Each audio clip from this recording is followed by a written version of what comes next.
ശബരിമല സ്വർണ്ണക്കൊള്ള ഉയർത്തി ഇന്നും ഭരണപക്ഷവും പ്രതിപക്ഷവും ഏറ്റുമുട്ടിയതോടെ 50 മിനിറ്റിൽ നിയമസഭ പിരിഞ്ഞു. യഥാർത്ഥ പ്രതികളെ രക്ഷിക്കാനുള്ള കോപ്രായമാണ് പ്രതിപക്ഷം നടത്തുന്നതെന്ന് മന്ത്രി എം.പി. രാജേഷ് വിമർശിച്ചു.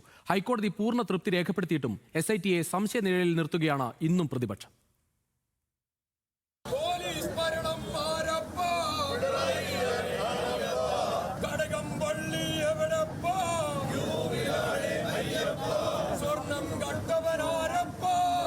ഹൈക്കോടതി നിരീക്ഷണത്തിന്റെ പേരിൽ സ്വർണ്ണക്കൊള്ള ഉയർത്തിയുള്ള പ്രതിഷേധം അവസാനിപ്പിക്കില്ലെന്ന് നിയമസഭ ചേരുന്നതിന് മുമ്പേ ഇന്ന് പ്രതിപക്ഷം പ്രഖ്യാപിച്ചു.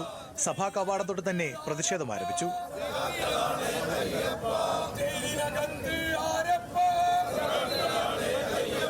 പതിവിൽ നിന്ന് വ്യത്യസ്തമായി നിയമസഭാ നടുത്തളത്തിൽ കുത്തിയിരുന്നാണ് ഇന്ന് പ്രതിപക്ഷം പ്രതിഷേധിച്ചത്. ഹൈക്കോടതി പൂർണ്ണ തൃപ്തി രേഖപ്പെടുത്തിയെങ്കിലും SITക്ക് മേലുള്ള ആരോപണം പ്രതിപക്ഷ നേതാവ് ആവർത്തിച്ചു. പ്രകടിപ്പിക്കുന്നത് ജനങ്ങളുടെ പരിഭ്രാന്തിയെന്ന VD സതീശൻ. ഇതൊരു കോടീശ്വരനാണ് ഈ ദ്വാരപാലക വിഗ്രഹം വിറ്റിരിക്കുന്നത് എന്ന് ബഹുമാനപ്പെട്ട കോടതി തന്നെ പറഞ്ഞിട്ടുണ്ട്.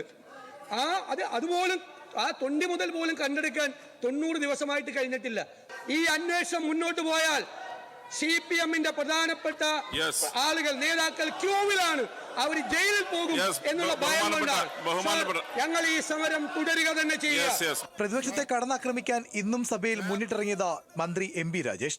സത്യം മുഖത്ത് വന്നടിക്കുമ്പോൾ അതിനു നേരെ കണ്ണടച്ച് ഇരുട്ടാക്കാൻ ശ്രമിക്കുന്ന പ്രതിപക്ഷ നേതാവ് മനസ്സിലാക്കേണ്ടത്, പ്രതിപക്ഷ നേതാവും പ്രതിപക്ഷവും കണ്ണടച്ചാൽ അവർക്ക് മാത്രമാണ് ഇരുട്ടാവുക, ഈ ലോകത്തിനാകെ ഇരുട്ടാവില്ല എന്നതാണ്. അദ്ദേഹത്തിന്റെ യഥാർത്ഥ ഉദ്ദേശം ഞങ്ങൾ തുടക്കം മുതൽ ചൂണ്ടിക്കാണിക്കുന്നുണ്ട്. യഥാർത്ഥ പ്രതികളിലേക്ക് എത്തരുത് എന്നതാണ്. യഥാർത്ഥ പ്രതികളിലേക്ക് എത്തിയാൽ ഉണ്ണികൃഷ്ണൻ പോറ്റിയിൽ മാത്രം നിൽക്കില്ല, പോറ്റി ചെന്നിടങ്ങളിലേക്കെല്ലാം അന്വേഷണം എത്തേണ്ടി വരും. പോറ്റി ആരെല്ലാം പോയി കണ്ടിട്ടുണ്ടോ അവിടേക്കെല്ലാം അന്വേഷണം എത്തേണ്ടി വരും. ഭയമാണ്, ഉൾക്കിടിലമാണ് പ്രതിപക്ഷ നേതാവിനെ കൊണ്ട് ഈ കോപ്രായം മുഴുവൻ ഇവിടെ കാണിക്കാൻ പ്രേരിപ്പിക്കുന്നത്. അതാണ്. ശബരിമല സ്വർണ്ണക്കൊള്ളയിൽ സർക്കാർ ചർച്ചയ്ക്ക് തയ്യാറാണെന്ന് പറഞ്ഞ സ്പീക്കർ തനിക്കെതിരെ പ്രതിപക്ഷം നടത്തുന്ന വിമർശനങ്ങളെയും നേരിട്ടു. ശബരിമലയിലെ സ്വർണ്ണക്കൊള്ളയാണെങ്കിൽ ചർച്ച ചെയ്യാമെന്ന് പറഞ്ഞു. ഗവൺമെന്റ് ചർച്ചയ്ക്ക് തയ്യാറുമാണ്. നിങ്ങൾ ആ ഭാഗം അംഗീകരിക്കുന്നില്ല. ചെയറിനെ തെരുവിലിട്ട് അലക്കുന്ന രീതിയും ശരിയല്ല. ചെയറിന് തെരുവിൽ വന്ന് പറയാൻ സാധിക്കുന്നതല്ല. ഇപ്പൊ തെരുവിനെ സ്ട്രീറ്റിലിട്ട് ഉത്തരവാദപ്പെട്ട രാഷ്ട്രീയ നേതൃത്വം അലക്കുന്ന രീതിയും ശരിയല്ല. ചെയർ ഈ സീറ്റിലേക്ക് വന്നത് air drop ചെയ്യപ്പെട്ടതല്ല.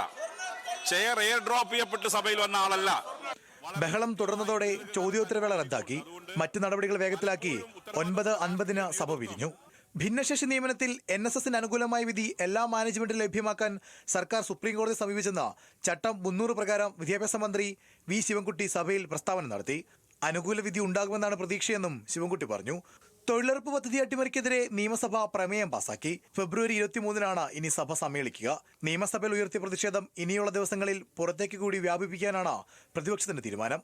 News Malayalam, Thiruvananthapuram.